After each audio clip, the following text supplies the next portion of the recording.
Hi everybody, Nancy here. Today I'm going to show you guys how to make a more complex edged Dutch door.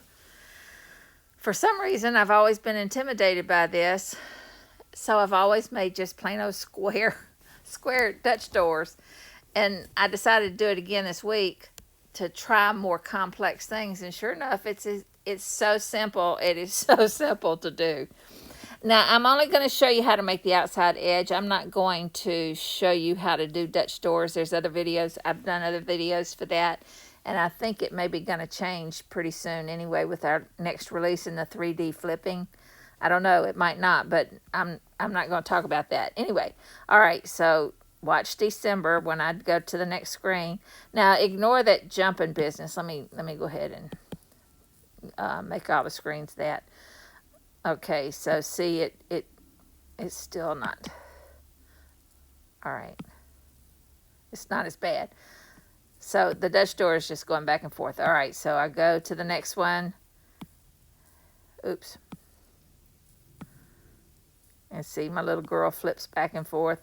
All right, now my little girl, y'all know I love this artist, Exquisite Art, on Etsy. And I will put a link in the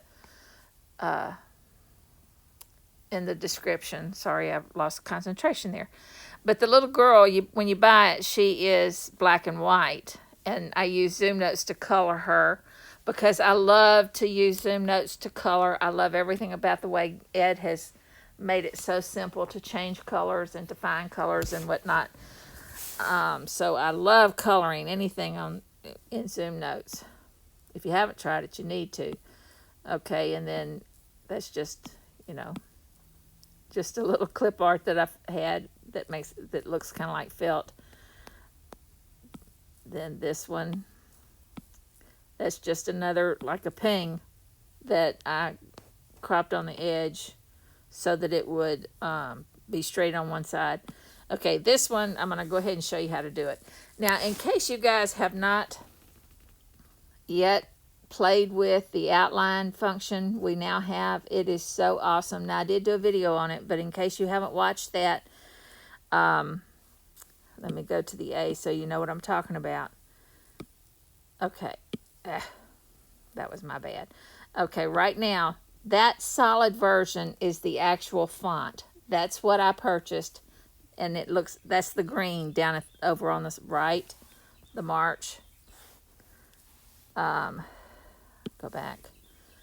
But in order to get the outline, all you have to do is toggle outline. It's so simple. And I put the weight at all the way to the right. So now I've got those two versions of March. I'm going to select both of them. No. I've got to, yeah, I didn't have it selected right. Okay, now I'm going to take those two, they're selected, and I'm going to line them up down here under a line, do center and center, and that's all I have to do to get those straight and perfect. And I'm going to go ahead and group them just because I like to group things that I'm going to be moving around. And this one is just a plain old polygon that I created so that I can have something to take into transparency. Now I'm going to select all three of those and go over, well, let me go over here and move this. I changed my background color so that I could do a grab and grab this green. That's what I wanted. I wanted a March that had a green bottom. So I do the grab tool, which is the two little squares that I use practically for every video I do. I use the grab tool. I love it. And I'm just going to pull the grab box in a little bit. And I'm going to hold my pen down and do copy. And then I'm going to do paste. Then take that into transparency. Tap on the red to get rid of it. Now all that appears blue is going to be translucent or transparent. Do save. now this is what I have left. Okay, at this point I'm going to go ahead and make a drop shadow for it. I'm going to do make shadow image, and I'm going to take the opacity down just a little bit because it's just okay. That's better. And I'm going to now select both the shadow and the march. Well, let me move it over. I keep ending up underneath my menu, and I have to keep moving it. Okay. Now I'm going to rotate it 90 degrees. Well, select, rotate. Why is it doing that?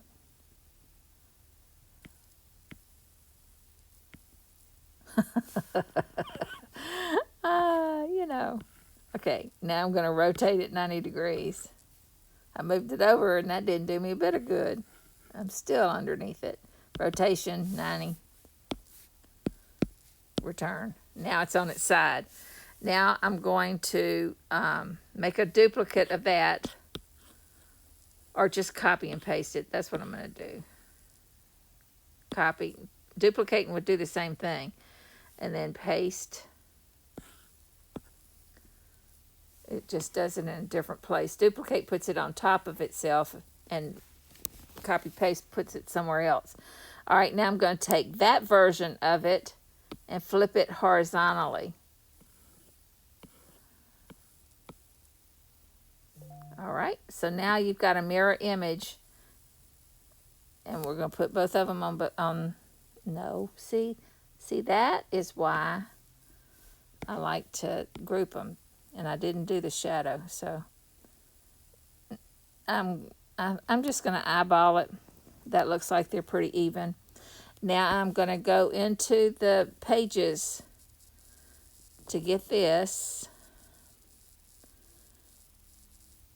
All right, and I'm going to select that. And this is another new thing that just came with the last update. I'm going to copy and then paste to, and I'm going to paste to 20 and hit return. So now I've got two versions of the same exact screen.